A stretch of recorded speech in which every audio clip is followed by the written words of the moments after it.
దేవునికి స్తోత్రం కలుగునుగాక. ప్రభువైన యేసుక్రీస్తు నామములో అందరికీ వందనాలు. ప్రియులరా, మరి దేవుని వాక్యం చదువుకుందాం. రోమాపత్రిక 8వ అధ్యాయము 16వ వచనములో ఈ రీతిగా భక్తుడైన పౌలు సెలవిస్తూ ఉన్నాడు. మనము దేవుని పిల్లలమని ఆత్మ తానే మన ఆత్మతో కూడా సాక్ష్యం ఇచ్చుచున్నాడు. 17 కూడా చదువుకుందాం. మనము పిల్లలమైతే వారసులము. చిన్న ప్రార్థన చేసుకుందాం. పరిశుద్ధాత్మ తండ్రి, మీకు వందనాలు, స్తోత్రాలు. మరి నాయన, ఈ వాక్య భాగం ద్వారా నీ ప్రజల్ని బలపరచండి. నీ యొక్క ఆశీర్వాదంలో ఉన్న శక్తిని నా ప్రభువా ఎరుగునట్లుగా మీరే నాయన పరలోకపు దివ్యమైన వర్తమానం విడుదల చేసి మహిమ పొందుకోండి. యేసు నామములో ప్రార్థించి అడిగి వేడుకుంటున్నాం తండ్రి. ఆమేన్, ఆమేన్. మనము దేవుని పిల్లలమని ఆత్మ తానే మన ఆత్మతో కూడా సాక్ష్యం ఇచ్చుచున్నాడు. ప్రియులారా, సాక్ష్యం ఇచ్చేవారు ముగ్గురు కలరు అని దేవుని వాక్యం సెలవిస్తూ ఉంది.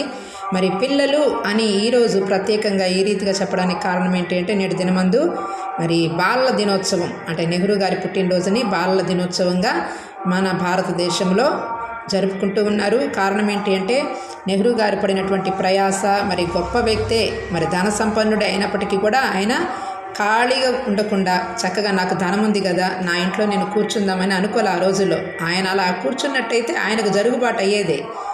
కానీ తను దేశం ఎడల భారం కలిగి ఉన్నాడు, దేశ ప్రజల ఎడల భారం కలిగి ఉన్నాడు. కానీ మరి ఈ రోజుల్లో మరి సేవకులమని చెప్పుకుంటూ ఉన్నాం, కానీ భారం లేనటువంటి మనసు కలిగి ఉండి ఇళ్లల్లోనే మగ్గుతూ ఉన్నారు. ఇళ్లల్లోనే ఉంటూ మరి బయట ఆత్మలు ఎటుపోతున్నా ఏమవుతున్నా కూడా పట్టించుకున్నటువంటి స్థితి. కనీసం చర్చికి వచ్చేటువంటి వారు కూడా ఎలాగున్నారో కనుక్కోలేని పరిస్థితుల్లో ఉంటా ఉన్నారు. ఎందుకు రాలేదు ఈరోజు ఈ వ్యక్తి మందిరానికి అని వెళ్ళి వాళ్ళని పరామర్శించేటువంటి తీరిక లేకుండా ఉన్నారు. కానీ ధన సంపన్నుడైనటువంటి నెహ్రూ గారు మరి భారతదేశ ప్రజలందరినీ గురించి భారం వహించి ఆ రోజుల్లో మరి బ్రిటిష్ వారితోటి పోరాడి మరి స్వతంత్రాన్ని తీసుకొచ్చినందుకు మరి పిల్లలందరూ కూడా మరి ఆ పిల్లలంటే ఆయనకు చాలా ఇష్టం నెహ్రూ గారికి. కాబట్టి ఆయనకేమో పిల్లలంటే ఇష్టము. అయితే మన పరలోకపు తండ్రికి మరి ఆయన కూడా ఆయన బిడ్డే. కాబట్టి ఆయన్ని ఆ పని కొరకు ఎన్నుకున్నాడు దేవుడు. కానీ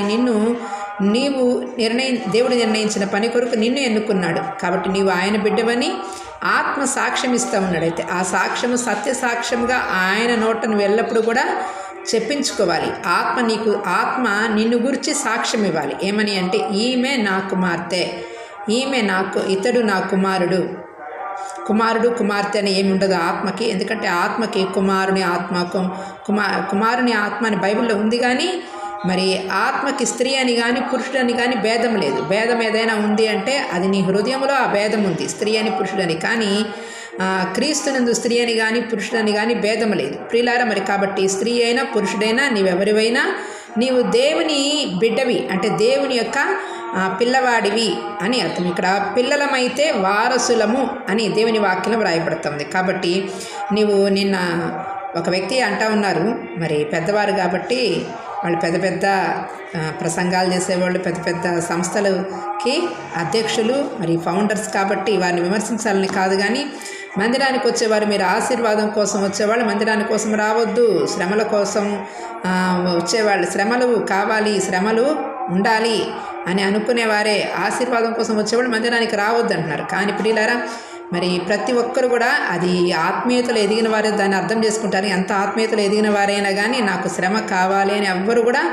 కోరుకోరు. ఎందుకనంటే ఉన్న శ్రమలే తీర్చుకోలేక, ఉన్న శ్రమల నుండి బయటపడలేక, మరి అంత ఆత్మలో బలం లేక బలహీనపడుతూ ఉన్నారు. కాబట్టి ఆత్మలో బలపరిచేటువంటి వాక్యమే నువ్వు మాట్లాడాలి. పసిబిడ్డలకి కావాల్సింది ఏంటి అంటే, ఇందాక చిన్నపిల్లలు వచ్చారు నాకు, మరి ఎవరు కూడా కానుకలు వేయరు. కానీ ఆ పిల్లలు పాపం హృదయపూర్వకంగా చక్కగా తీసుకొచ్చి తలా ఒక 5 రూపాయల బిళ్ళలో, ఒక 3 బిళ్ళలో పెడితే నాకు తీసుకోవాలని సంతోషం.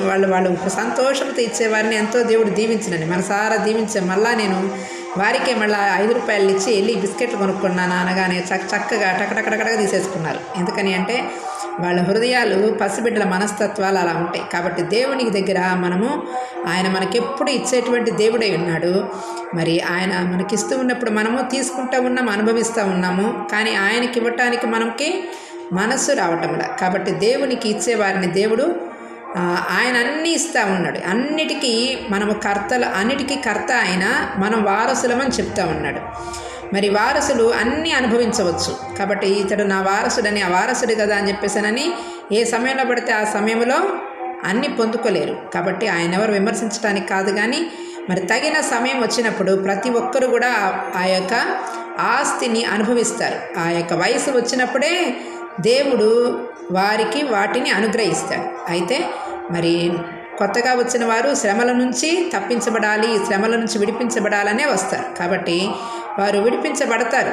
ముందు నీకు విశ్వాసంతో నువ్వు ప్రార్థన చేస్తే తప్పక వారు ఆ ఉన్నటువంటి శ్రమ నుంచి విడిపించబడటానికే దేవుడు నీ దగ్గరికి వారిని పంపిస్తూ ఉన్నాడు. కాబట్టి వారి కొరకు నువ్వు ప్రార్థన చేయవలసిన బాధ్యత నీదే. పిల్లలమైతే మనము వారసులము. కాబట్టి దేవుడి దగ్గర మరి శ్రమ, దారిద్ర్యము, అనారోగ్యము క్రీస్తుకి లేవు.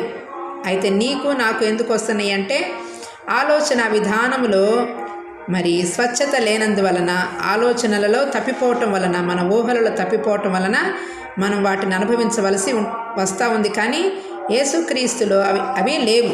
క్రీస్తు యేసునందున్న వారికి ఏ శిక్షావిధి లేదు. కాబట్టి నువ్వు దేవుని పిల్లవాడిగా, దేవుని బిడ్డగా నీవు ఆ శిక్షలో ఉండటానికి పిలువబట్టం లేదు. నీవు ఇంకా వారసుడివి అయితే దేనికి వారసుడివి? ఆశీర్వాదమునకే వారసుడివి. కాబట్టి నువ్వు రారాజు బిడ్డవి. కాబట్టి నిన్ను దేవుడు రారాజు బిడ్డగా నిలుపుతాడు. వారసుడిగానే నువ్వు ఆయన వారసుడిగా, ఆయనలో నీకు ఇంకా ఆయన మీద ప్రేమ పెరిగితే, ఆయన మీద ప్రేమ పెరిగిన వాళ్ళు మాట్లాడే మాట ఏంటి అంటే ఆయన వదిలివేసినటువంటి ఆ యొక్క పరిచర్యని మనము ఆయన అనుభవించకుండా ఇంకా ఏమైనా పౌలు అంటాడు, ఆయన మిగిల్చినటువంటి ఆ కొదువైన శ్రమని, ఆ దెబ్బలని నేను అనుభవిస్తాను అనని. కాబట్టి అది ఆయన మీద ప్రేమతో మాట్లాడేటువంటి మాట. అది అందరికీ అప్లికబుల్ కాదు. కాబట్టి దేవుడు మనకి తోడుగా ఉంటాడు. మనల్ని వారసులుగా చేయటానికి ఇష్టపడతా ఉన్నాడు. కాబట్టి ఆయన ఆశీర్వాదంలోనూ అన్నిటిలో కూడా మనం వారసులమే. కాబట్టి అన్నిటికీ వారసులమై ఉన్నాము. మరి కాబట్టి వారసులము కదా అని మన ఇష్టానుసారంగా వెళ్ళటానికి వీల్లేదు. కానీ మరి అన్నిటిలో కూడా క్రమమును పాటించేటువంటి వారే వారసులు అవుతారు. కాబట్టి ఆ క్రమము నీవు నేను కలిగి ఉంటే గొప్ప స్థితిలోకి వెళ్తాం. దేవుడి మాటలు దీవించిన గాక. మరి చిన్నపిల్లల చేత ఇందాక నేను బోలో భారత్ పితాకి జై అని పలికించా. ఎందుకని అంటే మరి అందరికీ ఎఫెసీ పత్రిక 4వ అధ్యాయం 6వ వచనములో అందరికీ తండ్రి అయిన దేవుడు ఒక్కడే అని ఉంది. కాబట్టి భారతదేశాన్ని మాతతో పోలుస్తూ ఉన్నారు. కానీ కర్త ఒక ఆయన ఉన్నాడు, ఆయన మర్చిపోతూ ఉన్నారు. కాబట్టి మాత, అమ్మ అని పిలిస్తే మరి దేవుడికి భార్య ఉన్నట్లు, కానీ దేవుడికి భార్య లేదు. పాపం మొన్న ఒక సహోదరుడు నేను బోలో భారత్ మాతాకి జై అంటాను అని అన్నారు. కాబట్టి నా ఉద్దేశంలో అయితే ఆయన చెప్పిన విధానం బాగుంది, కానీ మరి మనము ఆయనకి భార్య లేదు. భార్య ఉంటే ఆయన కూడా మనలాగా మానవ మాతృడిగా భార్య, భర్త అంటే దేవుడు, దేవత, పిల్లలు అంటే చిన్న దేవుళ్ళు, చిన్న దేవతలు వచ్చేవాళ్ళు. కానీ చిన్న దేవుళ్ళు, చిన్న దేవతలు లేరు.